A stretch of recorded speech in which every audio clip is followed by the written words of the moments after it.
सविस्तर आम्हाला ऑब्झर्व्हरनं परवानगी दिली.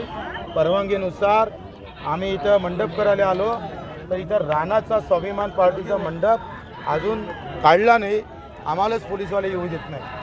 आता हे मैदान आमचं आहे, परवानगी 2 दिवसासाठी तरी, आणि आम्हालाच मैदानातून बाहेर काढतो आहे. आणि कारण सांगतो सुरक्षेचं. मग अमित शहाजी सारख्या कायदाप्रिय गृहमंत्र्याला हे दिशाभूल करत आहे. भाजपच्या कुठल्याही कार्यकर्त्याला न पटणारी ही गोष्ट आहे. कारण भाजप संस्कारप्रिय आहे, शिस्तप्रिय पक्ष आहे, आणि शिस्तप्रिय पक्ष कायदा तोडणार नाही. पण रवी राणा या भाजपाला बदनाम करत आहे, गृहमंत्र्याला बदनाम करत आहे. गृहमंत्रीच जर कायदा तोडून सभा घेत असत तर याच्यासारखं दुर्दैव नाही. आचारसंहितेचा पूर्ण भंग केला जात आहे, पोलीस प्रशासनाकडून भंग होत आहे. तुमच्या आता उद्या